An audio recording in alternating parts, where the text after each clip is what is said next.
Dear some of things, today also we are going to take time for the talk for the 5th day. May everyone settle down for the talk and give the consent 3 times. Sadhu, sadhu. Namo tasse bhagavato varahato samma sambuddhasse. Namo tasse bhagavato varahato samma sambuddhasse. Namo tasse bhagavato varahato samma sambuddhasse. Koja bhikkhave bhikkhuno gojaro sakapittiko visiyo yati yang chattaro satipatthānāti. Dear Dhamma friends, after giving the particular example in this particular sutta known as Sakunaggi, then the Buddha introduced what is the endangered sphere and what is the secure place. And that is how it is relating to our daily life or to our meditative life. So whenever the quail is beyond the safe area, safe domain, then it becomes a prey to the hawk. Whenever it is within the domain area, the own property, still the hawk can come, but there the quail can do a challenge. So giving that, the Buddha mentioned, whenever a person is in the sense of gratification, in sense sphere, entertaining visual object with the eye, and take delight of it, and pleasing, charming, and enticing, then one has to understand my consciousness in the exposed area or unsecure area, and knowing that you have to understand whenever you feel, whenever you experience such a exposure, we have to come back and to understand the proper domain, your proper range. Introducing that, the Buddha said, this is the 4 foundation of mindfulness. That is to be mindful in the body, on body, and there you have to be very ardent and very clear in comprehension and mindful. And without going into the extremes of the desire or hatred, you must associate the body, the corporeal body, the material part, as your proper domain or secure. Once you familiarize that, then you can go to your feelings as feelings. And then the mind as the mind, and the other aspects like seeing, hearing, smelling, tasting, touching also as your secure place through body, feeling, mind, like episodes. At last, you can understand the other Dhamma. Then also you can have a bigger range, but still you are in the proper domain or in the secular. So therefore, as far as you make sure your consciousness is within the secure area or proper domain, that proper domain will in return protect you. As far as you protect Dhamma, Dhamma will protect you. So without you protect Dhamma, don't expect Dhamma to protect you. So therefore first, you have to fulfill your duties diligently, vigilantly, by doing things what you should do, as well as by not doing things what you should not do. So this is how one has to be prepared. That prepared life is much secure. So up to the last day, yesterday, we discussed how person knowing the disadvantages and the danger of the insecure land, to go step by step towards its taking the refuge of the secure land, one has to understand the danger in this sensuous pleasure or gratification, and then on a temporary basis or permanent basis to renounce it and go to a place where there is no much of a sensual gratification and the pleasure. And being there, you have to understand soon you renounce this sensuous world, which is entertaining the eye with the visual object and the ear with the different sounds, and the nose with the smell, the tongue with the taste, and the body with the different tactile sensation and comfort.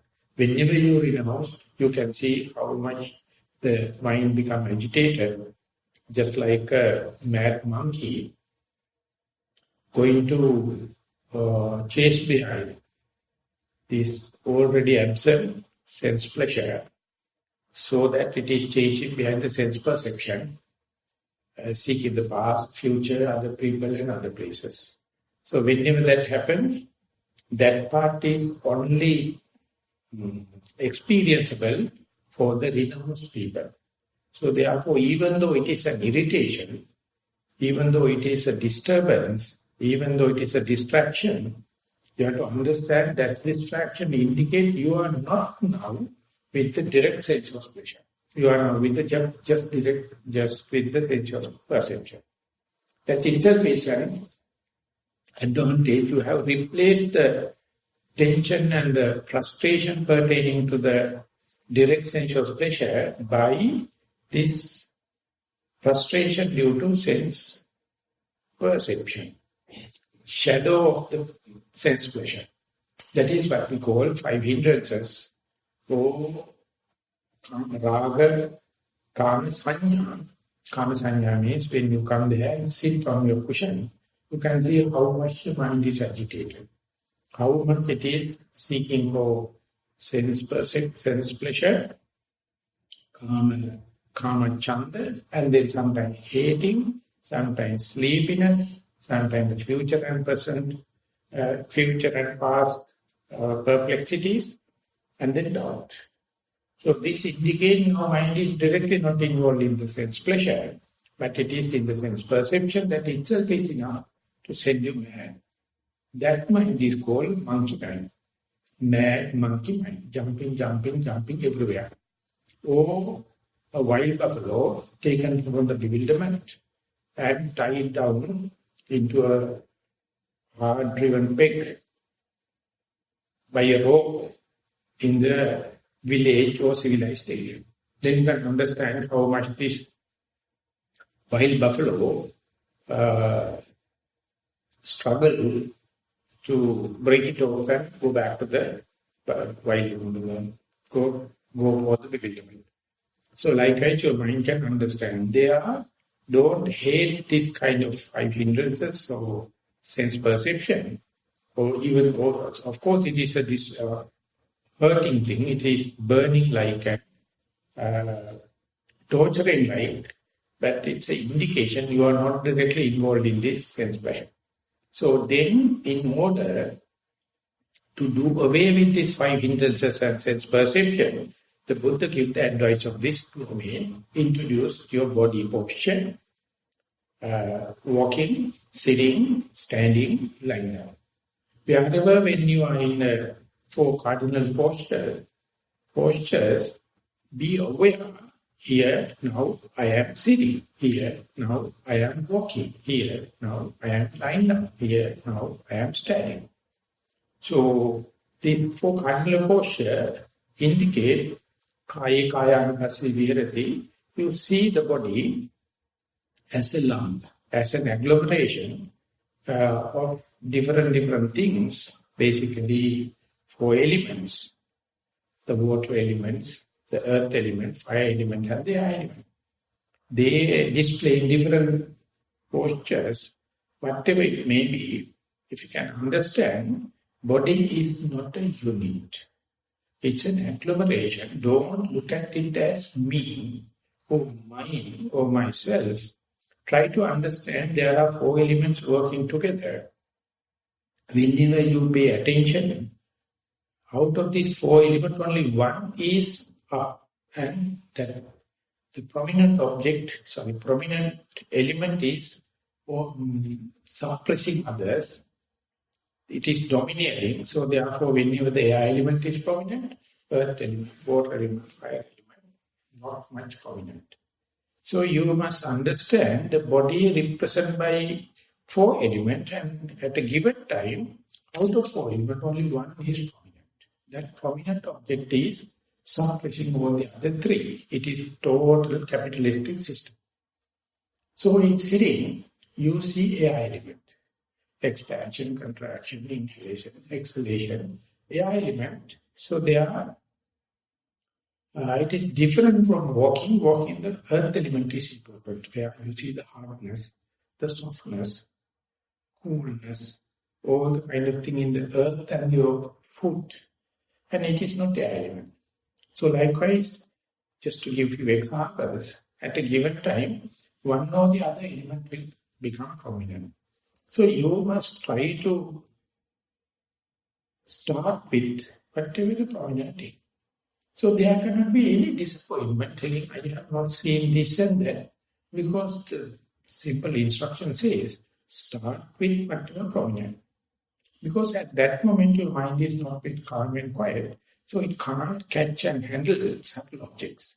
So when and where you start with the gross object, phenomena or element, so you have a reason to be glad. So whenever you keep on observing this, the gross one, slowly, your mindfulness or light of mindfulness will shed light on the other not so prominent elements also. So whenever that happens, you must understand when and where the mindfulness becomes steadfast, whenever mindfulness becomes continuous, then the not so prominent things also become somewhat prominent. So don't take it as a question or problem. It's an answer, it's a real sign the mindfulness is growing. So when it happens, you have to understand utterly now mind is not with the sensuous pleasure, not with the sensuous perception, now with the materiality, the body, and it is also growing, it's also going in detail. That means the distance between the object and the observed mind is reducing. Slowly they come together. When it is coming, whether it's an element or the element, whatever may be, you are bound to see different facets, different shapes, different manners. And if you are sharp enough to see your mindfulness is continuous, you can see what you are faced with, what the object you taken as changing, evolving, and metamorphosizing, and still the mindfulness is intact. Imagine you are not mindful halfway, then when you are met up with a different facet, different shape, then you will get bewildered, will be perplexed as to what happened. So this is the point where you go to again, mentally you go back again to the sensuous pleasure, go back again to the sensuous perception, or out of the body, wherever it goes, and you are no more in the secure domain, the experience is not counting. Going there, again when you come back, you find out of the place, you don't feel like the continuation. So whenever you manage to keep the track of mindfulness, right from the beginning up to the developing and diversifying level, you can see how fast, how quickly the object is changing. So imagine, meanwhile your mind become, when out of mind, go out of mind, go wandering. daydreaming, to sensuous pleasure, or whatever may be, past, future, kind of thing, or you are taken by a hawk. And if you know, I'm not now in the secure area, and without challenging, without finding fault with the hawk, if you know how mindfulness is, no more with my assigned object, then there is a chance the hawk also release sometimes, or there is a chance for you to come back to your domain. You will never handle such a situation if you get excited, if you get remorseful, if you get disappointed. So main thing is, even the mind is not mindful, not in the secure area, main thing is not to disappoint. And see, it is my mistake. There is no second person. There is no second agent. There is no one can save me. It is mere my lack of mindfulness. Then there is a chance you are going to get. So immediately you must understand whenever the chance happens to come in the shortest cut to your proper domain. So when imagine you came back, maybe after a sleep, or after a daydreaming, or fantasizing, or thinking past or future, or whatever may be. When you come back, if you can report what is the nature of the present primary object, is it also disturbed? You found very difficult to land back into the primary object, or is it calm and quiet? You can easily land into the primary object, and you can continue as if you have not wandered out. So the day you can see this, day you can report it, you become endowed that whatever the mistake you have done from the mindfulness to wandering to the mindfulness, all your sins, all your mistakes will be forgiven. So this is the first time you understand how to erase off already happened mistake, how to do away with sins, how to do away with disappointment, how to do away with frustration, how to do away with tension. And it's very slightly. To repeat it in another way, Pandita used to say, after you come back to the primary object, you can understand, if you can understand, before I was mindful and halfway through I was not mindful, again I came back mindfulness, I am back in the primary object, I can clearly understand, I am very friendly with the primary object, I can start without much of an objection. That means, in between, unmindfulness is forgotten and forgiven. It's the first time you start forgive and forget. Otherwise, we are masters for regret, tension, frustration, disappointment, and self-accusation. So the day you can experience it, you understand our mind is wonderful thing. It can do mistake, and if you know the art, then and there you can compensate it. And according to the karma and karma theory, the way the Buddha explained, if you mistake, if you are wandering mind, if you are daydreaming, if you can understand and pay the cost for that here, it's very easy. Then you keep it and die and reborn in the next lifetime, then repay, then it is with a lot of interest you have to pay.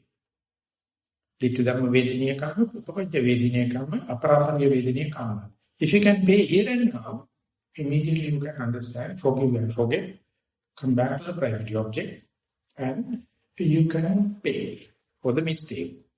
If you are going to hide it, if you are going to accuse yourself, if you are going to accuse the hawk, then you are going to go for long-term debt with the high interest. That is what in third world countries we are doing. We take loan from the IMS and all the people, and they interpret the terms and conditions. So each and every child reborn in Sri Lanka They are in debt for more than 50,000 rupees. Unborn children. Because we have taken loan, future loans from the international organization. So we are still begging. Still begging. Can you please give the loan? And can you please forgive and forget the loan? So exactly our human mind is the same way. We take loan and hide it. The Buddha says, no, pay then and there. That means you have to understand the disadvantage. You have to understand there is no second person involved. You have to understand there is no second agent involved. That is your bloody interiorness, foolishness and desire. Tanha and avijja. The simple unknowing or your misperception. And in variable way, you try to fulfill your desire. So you try to forget about it. You can't. You have to face it. Facing means whenever you understand mind is wandering off, don't worry, don't find fault with others. Try to understand it is due to my lack of skillfulness. It is due to my lack of diligence, vigilance. So there's no other way, only way is trial and error. So I know now something wrong somewhere. Quantify the mistake and see possibility to come back. There's nothing blocking. There's nothing blocking.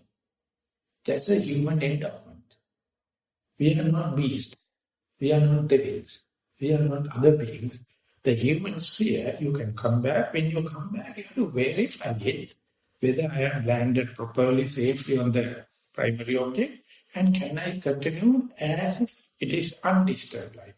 So the day you can experience it and report it, you feel such a relief, as if you have enlightened.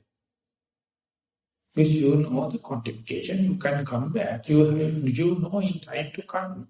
This is the experiment you have to verify again and again. It is called mastery. It is called Sisari. But if you do not know this, so whatever the meditation you do, it becomes a self-torture. It becomes a mortification. You are expecting the God to come and save you. You are expecting someone to come and save you. You are expecting some kind of a knowledge to come and save you, but you fool. You don't know. Do the thing without delay. Then and there.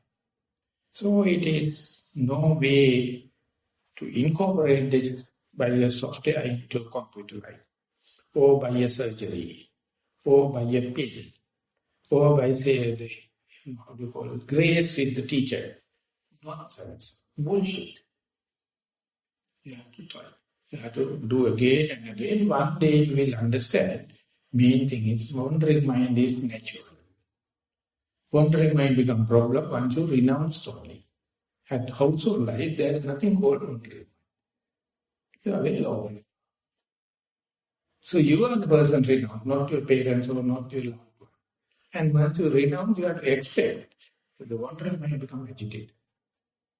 It's like a wild buffalo out of the wilderness.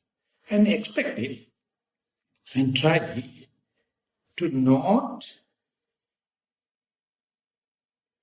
to wander your mind before it becomes too late. That's the meaning of apamada. If you become pamada, or negligent about the wandering mind, it's accumulating the energy, accumulating the momentum of the mind. So soon get wandered, if you can come to know, that is, if you are better off, you can nip it at the bud level and come back to the primary object. The object is your sitting posture. Don't worry about the rising and falling or the breath and all, just sitting posture is the starting point. And when you come there, if you can compare it with your starting sitting posture, and now when you are re-landed on it, and you can see the mind, body is ready to accept the mind. Mind is ready to come and rest on the body. Well and good. And then try to confirm, I am sitting, not standing, not walking, not sleeping. This is the way I feel my sitting posture.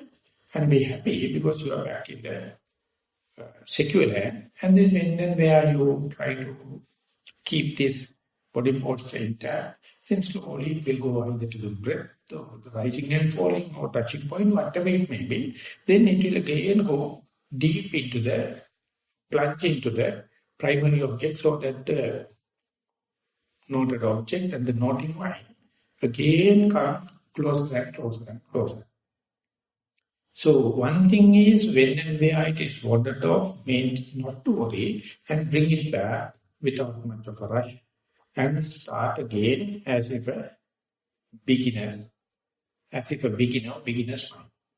That is where you have to be an innocent person, straightforward, simple, just like a child.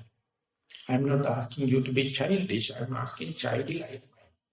Accept the mistake and come back. Second thing is, when and where I come back to the primary object, try to deep it, try to plunge it, to try to see the sap of the Dhamma. When and where you see the earth element, see difference between it from the air element. See the difference between from the fire element. Because each and every element has its own intrinsic characteristic, its private character. So, see when and where you see, what you experience, is it related to the hardness, softness, or fluidity, or heat and cold, or expansion, contraction. So when and where you try to be with, or delimit with, or isolate with that particular character, these elements are fast moving things. They are non-local. They are not belongs to time. They are not listening to you what you are telling. They are not governed. But we are utterly performing with its full-fledged activity. So when you be aware, all the time its facets changing, shape changing, manners are changing. So if you consider this change as a distraction or disturbance, you will ever make complaint. But if you are ready to see the changing nature is an intrinsic thing of all the four elements. So therefore just follow whatever happening. Then you have 1,001 things to report in the interview report. Whenever you come back to the body through the expansion, contraction, or the touching point, or heat, cold, or fluidity, whatever it may be, don't filter them. Just let them happen. That kind of an approach is called choiceless awareness. You have to be aware under your nose experience without being choosy. This is good, this is bad, this is auspicious, this is not auspicious, this is another, this is vipassana, this is going forward, this is going backward. This bloody discriminating mind at that level is going to filter your experience. Then whatever you are writing is not what happens. That is what you think to happen, what should happen. That is the point, the ignorance come into the report. Desire come into the report. The person who is listening easily can trace to say these are the his or her interpretation, commentaries and additives. But more and more you learn the art of writing a report, it will be very scientific. Exactly you explain what happened. And if it is so, the inward journey of the inquiring mind, the mindful mind into the primary object, unbelievably fast. I can tell it because today we are in the 5th day. First day you won't accept, you won't listen to me, you will not believe me. And then the 3rd day, 4th day onward, you can say it, you can keep the track, if the face-to-face is the primary object. And the way it is advancing, the way the primary object is evolving, changing, is unbelievable. But it's very interesting, very hilarious, very adventurous to see each and every episode that is called thin slicing of time, see things as and when it changes the nature. So that indicates your mind is no more associated with frustration pertaining to the sense pleasure. It is been replaced by the sense perception. It's also kind of a frustration. That frustration is replaced by the frustration pertaining to the body. That frustration is replaced by the particular element that you have selected at that given point. And that element is, you can explain very dramatic way, figurative way, how it changes. And one day you will understand the grossness of that particular object, that particular element also slowly reducing. So you first replace the sensuous pleasure by sensuous perception by your body feeling by the particular element. That element at the beginning very gross, and then becomes subtle, and then becomes subtle. So each and every replacement, you replace a big time tension and frustration with a little tension and frustration. That will replace by still little tension and frustration. So you are the very first person to understand how quickly the tension being replaced by another tension. Big tension is replaced by small tension. So how much you love small tension is your character. If you are not loving even tiny tension, you will end up with a big tension. That's why it says, if you love day-to-day unsatisfactoriness, you will not hit up with that hysteria. You will not meet up with the problem. If you are trying to do away with the day-to-day unsatisfactoriness, one day you will have with the hysteric level of trauma. Then you are pathetic. Then psychiatrist has to help you. Instead, replace this hysteric level of trauma by accept the day-to-day unsatisfactoriness. Well and good. But today, you expect absolute freedom from tension and frustration. That is the idiotness. That is the foolishness. You have to compromise to replace the big tension with the small tension. Small tension is still small tension. So that the way mindfulness give episode-wise how you are replacing the big from the small, and there are a lot of discourses. The Buddha presented it in a linear way. Of course, it is not happening in the linear way, but that's the only way communication can take place. Only the teaching can happen. So whenever it happens, when the object tend to be subtle and subtle, don't try to be smart to make it more subtle. Just mark the time, how naturally it has become subtle and subtle and subtle. So that is why we keep this bed. Will you hit the bed?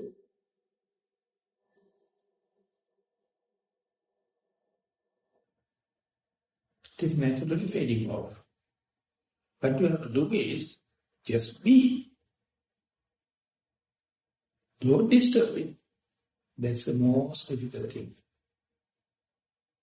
We can do break dance and Canadian dance and Indian dance and Arangetram, everything. But you ask to stay still, it appears like a punishment. It's a rigorous imprisonment. So Buddha is not giving you a rigorous imprisonment. You say how much you contribute to the fading of sound. How much you disturbing it. So in mindful schools, we give a child with this mind jar or magic jar. And when he's given all the particles is down there. How do you call this particle? Sediments. No, we can buy it from the shop. Yeah. Glitter. Put some glitter and some little color and some glue into the bottle and then tie. And then when you keep it there, all the glitter settle down. So we give the child, keep it without shaking on your palm and look at it. The glitter is utterly settled, you can see through it. And then you ask him to to turn upside down, and the whole glitter become turning. And then this can't see through. And you can see how quickly it can be disturbed. And then ask them to keep it again in your hand till it's settled down. And say when you get up in the morning, your mind is just like a glitter settled down. And whatever the action you do, physical, verbal, and mental, it becomes disturbed. And once it's gone beyond capacity, you start frustration, tension, and all the kind of thing. And at that time, what you have to do is just ask it to settle down.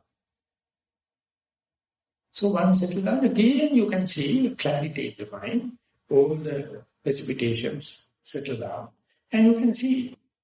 And if you ask the child to make it settle down, what you have to do? Doing nothing. Just being. So that is what they call mindfulness or mindful meditation. Just let it be. But before coming to that, but to realize the household life, replace the sensuous pleasure with the sensuous perception. And then the most important thing is to replace the sensuous perception with your body or materiality, introducing your proper domain, and familiarize it and see how quickly mind goes to nature. Whenever you give a area, the safe domain, your very bloody mind so much chasing behind the tension and frustration. Otherwise, it is not feel like living. Mind is not so lively. When it is calm and quiet, you complain it's boring, it's very monotonous, sleepy, so much so while walking also you feel sleepy in meditation center. Usually you walk in order to break the sleepiness, but in the mindfulness, while walking also sleepiness can come. That is because whenever the mind comes and be in the proper domain, life is not so dramatic. It's not even true. So when the people advertise in picture, they say widescreen action packed. So otherwise you won't go. Imagine you are going to show a person sitting and closed eyes with 3 hours in a film. How you are going to advertise? Who will go? This is the world we are living. Not the filmmaker is wrong, that your selection, your choice. It's always for the higher tension thing, higher frustration thing. Sorry, you are leading your children also to that. That's a crime. It's a simple crime. They are innocent beings. We introduce this and that excitement, and ultimately whenever they threat pass, you are the person become very sorry. And then when the children do mistake, parents commit suicide. In Sri Lanka, we have a scholarship at the grade 5. Sissa, examination, competitive. And if the child gets failed, mother commits suicide. And each and every child has to go to the tuition classes. So early morning you have to go there to get the front line and to pay huge amount for the tuition master.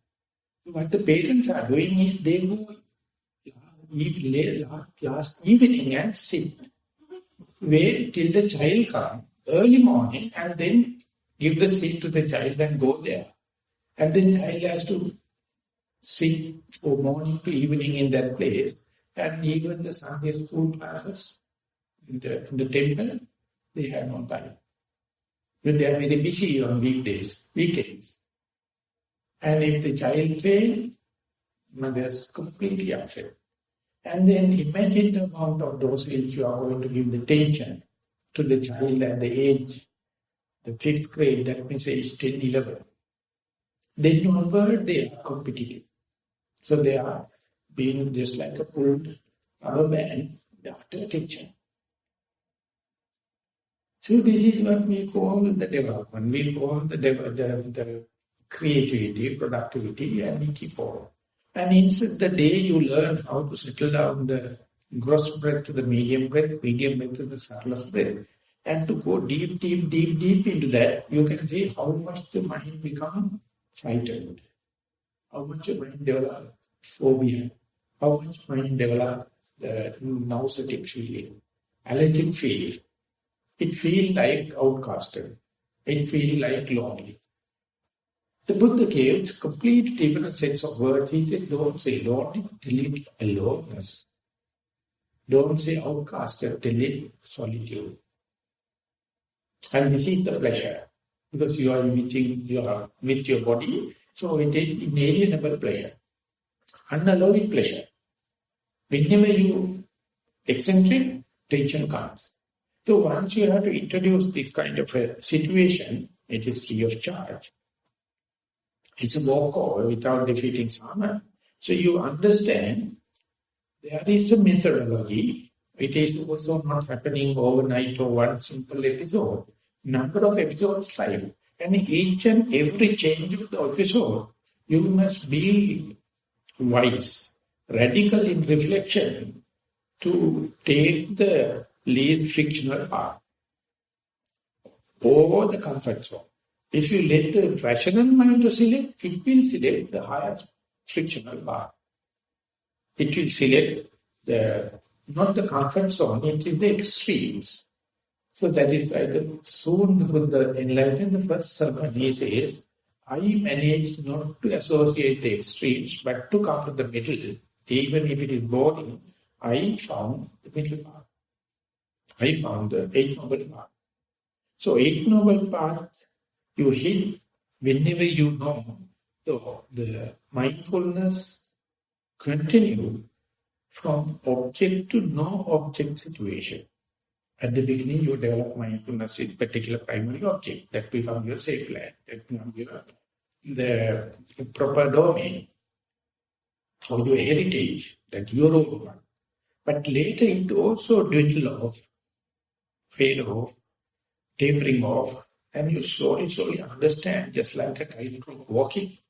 At the beginning of the tightrope, it is tight, you can get certain amount of balance. But when you walk to the middle, it's so imbalanced. So you have to have all the tactics not to get eccentric and to walk. So otherwise, if you're going to slip off, then you will fall down into such a big gap, and then danger is there. So the yogi, especially Vipassana yogi, whenever he or she to see the tapering off, just like the sound, or twinkling of your breath, or your rising and falling, or whatever may be, when it happens, don't entertain the storytelling, don't entertain fabrications, don't entertain proliferation of the mind. Just consider they as concepts and try to be with reality. The touch you get, you have to understand the touch of the breath or touch of the rising and falling or touch of your sitting posture. Even that can happen in the walking meditation. Touch is changing, but it's never going completely out. But you slowly go to the known to unknown, gross to subtle, explainable to unexplainable, ego to non-ego situation. So this is the point you feel our language becomes a limitation. Not only naughty, even the language becomes limitation, because when and where you thread past this known area to the unknown, we have a huge fear. It's called fear of unknown. It's called fear of novelty. It's called sometimes fear of freedom. So each and every yogi, whenever they are dealing with the primary object, they go to that kind of a brick and rush back to the known area. There is a place they start force breathing and try to feel the body. Or they either fall into sleep in order to escape this situation, rather than face it. To face it, you have to go prepared. And you have to go not with the simple mindfulness, you have to go with double-fold mindfulness. booster dose of mindfulness. That is the point evolution is taking place. That is the place your personality is going to change. That's the place your likings and dislikings going to change. That's the place you are ready to face the life from the completely new way. That is what called in the pet language, you rejuvenate yourself. You reshuffle yourself. Your whole liking and disliking can be changed. That will never lead to a dangerous situation. Because it is happening completely through Dhamma. So that is the real test whether you are really faithful. If you are half-hearted, you will come back. If you have a real faith, you go further. And once you go forward, you have nothing. The faith to the Buddha is not necessary. Faith to the Dhamma is not necessary. Faith to the Sangha is not necessary. Faith upon your presence is not necessary because you have realized. Till you realize it is very important. Once you go on, then the rest of your life is to reiterate the same, or recheck the same, and that is called once you search, now you research. That is called normal quest. You again and again do the same thing, not only with the primary object, even in walking meditation, even in the day-to-day activities, even with the association with other fellow beings and other discomfort in the life, wherever it may be, the hawk is there. Don't attribute the mistake to the other party, then you become utterly inferior. That's escapism. That's called adult psychology. It is called reasoning. So master to reason it out. Do the mistake and then reason it out in such a way, fabulous storytelling. So you get Nobel Prizes and good novels and good teledramas, pictures, so much of it. So everyone must get a Nobel Prize according to my understanding. Everyone is a good storyteller. And everything is a concept, everything is an escapism. You avoid the reality. So therefore, day by day, when you go further and further, you understand your mind now going to work 100%. Otherwise, it is working only 2%. Because you are in the narrow blinkers, you like only your traditional normal path. When you become more and more elderly, you select that narrow path, and beyond that you can't go up with, you can't acclimatize yourself, and therefore it's a narrow. But if the mindfulness is going to happen, it's a complete radical reflection. And there you find your risk-loving kind of a character, your scouting-like character, girl-like character. And when that happens, you find, as far as you are not mindful and not advancing, you are using only very tiny fraction of the mind. And you are never ready for any challenge happen, then you find fault with others, fault with the government, fault with the climate, and fault with parents and everything. So nowadays when you read any literature, no one is giving you confidence. Everyone asking, just believe God, or just believe dollars, or just believe this and that. Everything is up to him or her. So this is the way we have become slave to these lullabies of the others. So therefore we fail in our life exam because we copy. Don't copy it exam. Then you will fail. The path is there. But you have to trot. You have to continue with, and only your past mistakes, they become the teacher. Don't throw them away. Therefore, in meditative life, there is nothing called mistakes. Everything you are reinvesting again and again. Imagine in the last life of the Buddha, he underwent 6 years of the self-mortification. With all the merits, all the knowledge and all the wealth, 6 years. So you consider this a part and parcel of the experiment. We have never thought, we have never gone even about a fraction of it, with the whole capacity. But the beautiful thing is, with whole capacity, whole potential, If you are volunteering yourself to be a beggar, what a beautiful life. He was a beggar, he was a prince, behave like a beggar. 45 years of adventures. And he knows he is utterly a king, utterly a prince. Then going with the begging bowl. So this is the way your whole mind, the totality of the mind is working. Then you can see the cross-section of the world. How much people are driven by their conceit. How much people are driven by their egotistic idea. How much people are driven by this tiny little trivial desire and do all the kind of dirty things. Instead, if you are going to be a beggar, even though you are a prince, likewise we have the full capacity of the brain. And it is called Akash library. You have the total body. Nothing to go to library. It says each and every RNA, DNA is speaking about the human evolution. So it is filled out with each and not only the brain, not only the nervous cells, each and every cell is having the RNA, DNA, their knowledge. We never follow them. We follow Donald Trump. We follow James Bond. We follow Michael Jackson. So very happy. I am telling you, I have no any grudge or anything kind of thing. How slave we are without employing this mindfulness, go into your own body and then your own feelings and your own mind. And whenever you see, hear, smell, taste, know this thing, you see, whenever you select to see something, then you are rejecting hearing, rejecting smelling, rejecting tasting, rejecting touching. Selecting one means rejecting many. That is why we have to pay so much of a cost in the samsara.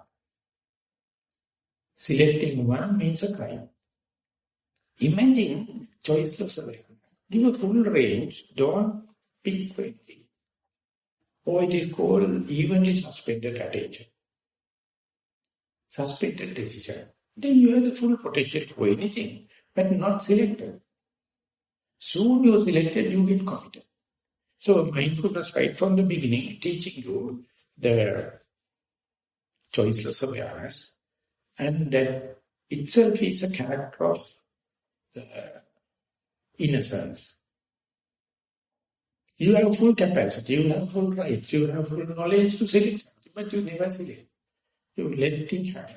So when that is the way we let the whole mind, the holistic mind to work, and there you find we all are the same. As far as this capacity, as far as the potential, as far as the possibility is concerned, we all are the same. And this equality of all of us, you feel only in the gap. Whenever you see the end of the out-breath, and before beginning the in-breath, there's a gap. In that gap, no mere femaleness. Utter knowledge. And we have fear. So when you go there, as far as the gap is concerned, I mean, that is more than 80% of our life. We don't know. We are taken away by the bright side or the known part of the in-breath technology. That is just the tip of the iceberg. Iceberg 90% is below water. That is the gap. Even though you hit without minding the gap, if you hit the gap, you are in danger, right? But it is story. And when you go there, that is in the Western psychology, it is called subconscious. And whenever the Sigmund Freud introduced it, the Carl Jung, he mentioned Sigmund Freud found a way how to dig a tunnel from the conscious to subconscious. That means you can go systematically to the gap, and you find gap is the majority of your consciousness. And when you go to the gap, we all are the same. So body-wise we are different. Mind-wise we are the same. So therefore when we are working in a team like this, anyone doing any mistake, I am responsible. Anyone doing any mistake, I am responsible. So we are in the same family. We can't kill another person. We have to ask them. I don't tell them, don't do it. It's unethical. It is others are disturbed. So I'm telling you, but I have no right to punish you. So ultimately, the way you sympathize yourself, you can sympathize others. You have to understand.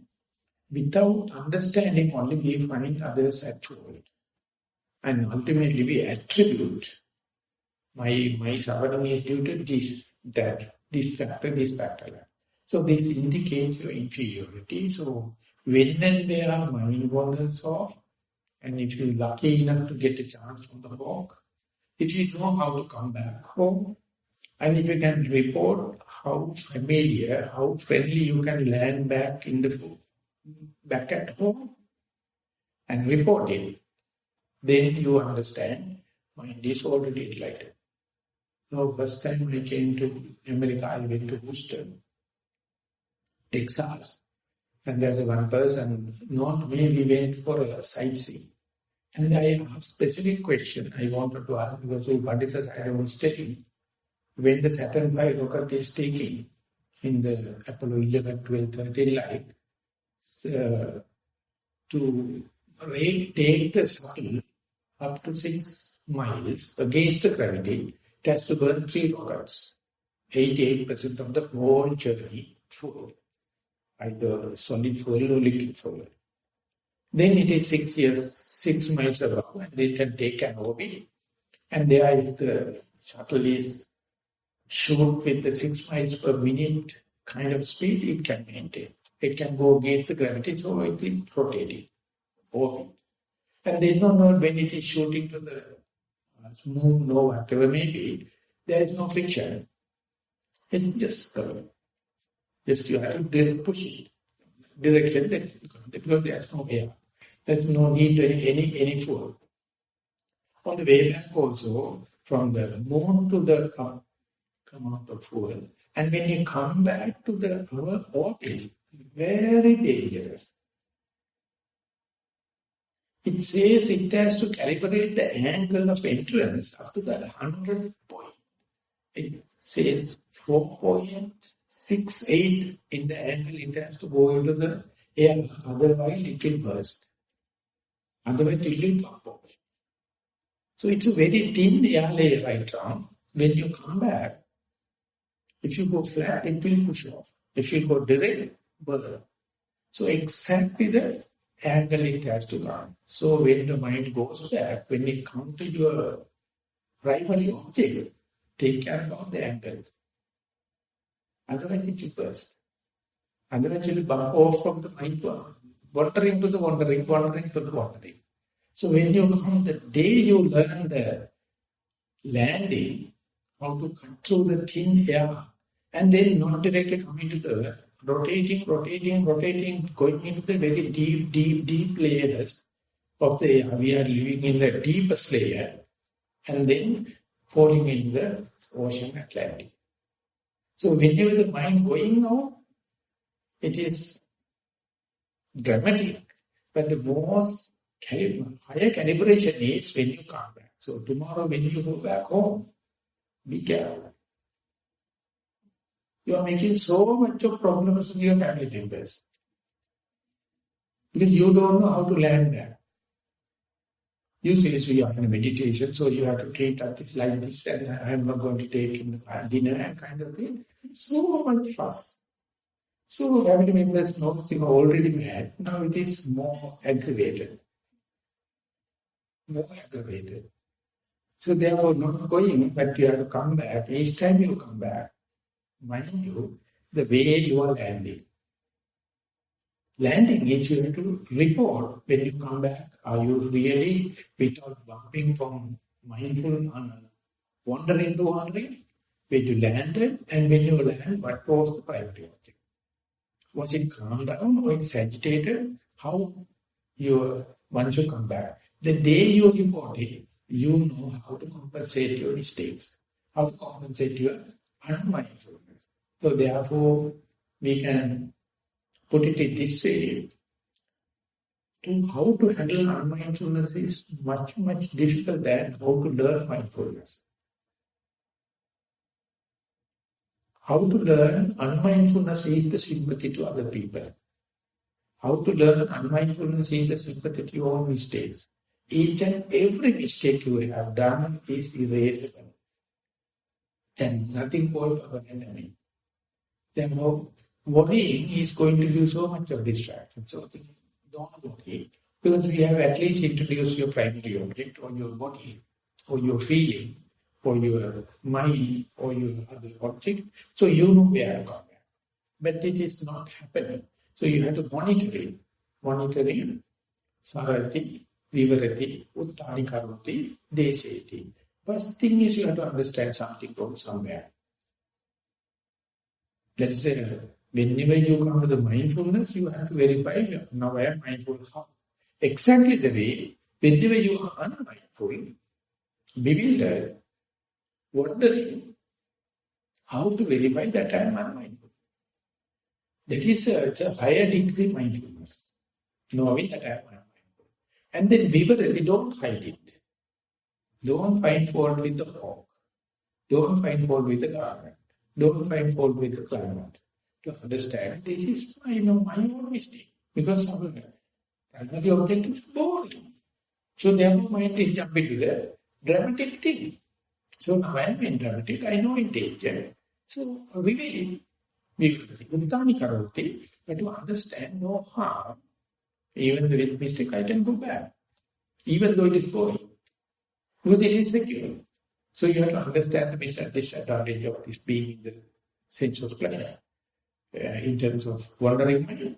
And uttani karoti, and then when you come back, due to the correct method, you have to make sure you have really landed safely back on the primary object. That you have to report to someone, otherwise knowledge will not be galvanized.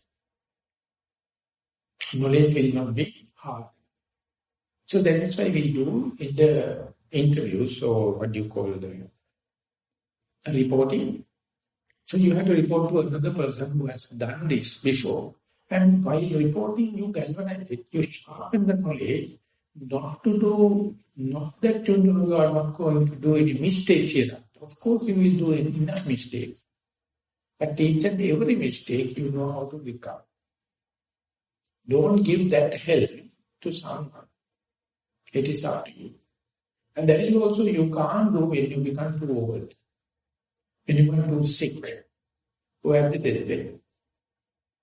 So you have to do whenever you have some sort of maneuverability of your senses.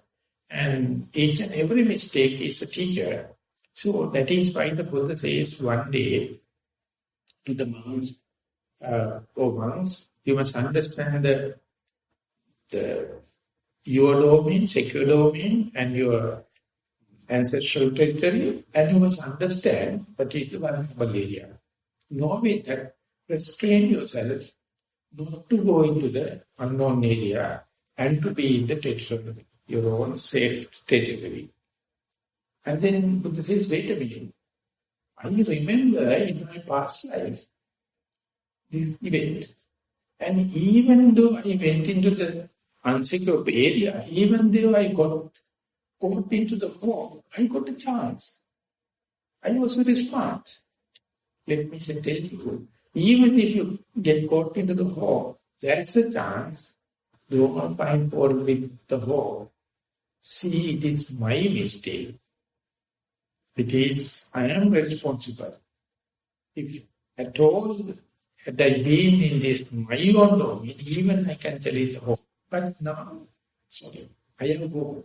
Then listening to that, the hawk is feeling what? You quail, you say that you can give a challenge to me in your domain. Okay, I am going to give a chance. Go and show me. So then the Buddha says, therefore I got the chance. I went back and I was in the lump of clay in the newly hallowed land. And then I wanted to give a challenge to the hawk. I climbed up the lump. And then the hawk came, of course. So I just crept under the clock, and then the hawk came and hit against this thing and died. So therefore, even if you do the mistake, if you know the way back home, If you are radical enough, you get the chance. So this is not conventional way of securing yourself. This is quite the radical way of, that is also possible. That means, even if we have done the mistake, if you are not attributing to someone who find fault with others, if you know it is your own, the nature will give you another chance. More and more you develop in your meditation, people expect you not to do mistake because people are fool. You do mistake, no problem. That you try the least frictional path to come back to the primary object and verify and landed back in my proper domain. And each and every time you come, you find your proper domain is ever welcoming. It never chases you. So Ajahn Brahm, he says, as an example, as a robust young boy, one day he was traveling with his father, and father stopped the car, and both of them were on the pavement. And there was some kind of event, and he says, the Ajahn Brahm as a young boy is very naughty. He says, you may get in trouble, no problem. But whenever you feel you are in trouble, please come home. My door is always open for you. Father's door is always open. So Ajahn Brahm says, this is nonsense for me. What he is talking about? I have not done any mistake. But he is telling, even if you are fallen in trouble, please come back. I keep the door open. So the world also the same. Whatever the mistake you done, please go home. It is open. It is endowment. It is not something you have to blame. So that is the object. That the object is always repetitive one, natural one, free of charge. That's why Buddha says, Udhani Buddha, the domain, or your proper domain is free of charge. Your body, your breath, your rising and falling. It is nothing to purchase in the supermarket. So in Sri Lanka, people are going to do meditation in India. They think in India they can find something more. Wherever you go, your Nibbana is under your very nose. Going pilgrim to here and there. No use. The places are not going to give anything added. They are giving.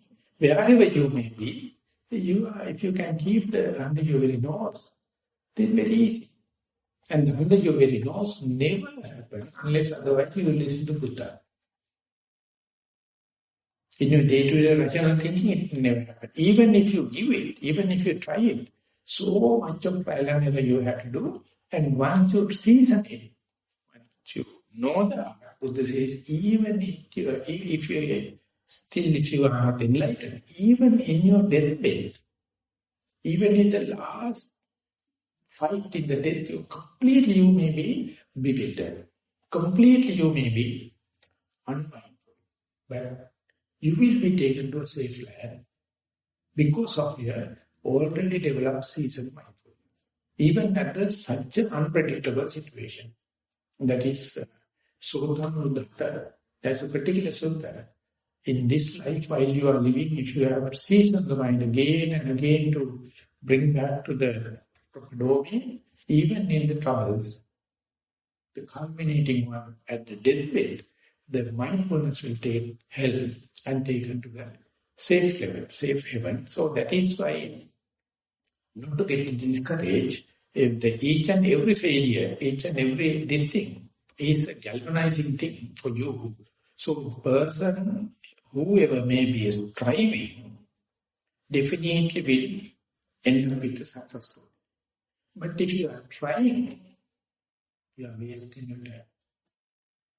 Instead of trying, do striving. Select your primary object, apply again and again there. More and more you learn the art, you may find at the beginning it needs a lot of techniques and the measurements and the formulas and kind of thing. Later, the familiarity with your body, represent it as loving kindness. Represent it as the compassion to your body, well-being of your body. That is why the Buddha says, Kayano and Bhikkhave Mango, Satana Isuddhya. That's the one and the only way for the purification of the being, that is mindfulness. So, when we read all the answers people going to give, they try to find answers without mindfulness. It's very quite an irony. It's quite a sarcastic thing. So how much they avoid mindfulness and find ways and means. So much so it is commodity, it's mechanical, it's economy, it is supply and demand theory. When you come to the mindfulness, no supply and demand theory, no commodity, no business, no dollar involved. It is up to you. It's free of charge. So therefore, if you really wish your well-being, this is something endowment, something birthright of you, even though you do not know. Once you introduce, you have to familiarize with remedy to application. More and more you practice, it becomes more and more seasoned, more and more frictionless, and then ultimately it becomes your default. Naturally, mind come back to the present moment after a certain amount of practice. So that is why we, at the beginning, organize this kind of retreat and give a chance on a temporary basis. But don't limit your striving to a meditation retreat or to a sitting posture or to a walking posture.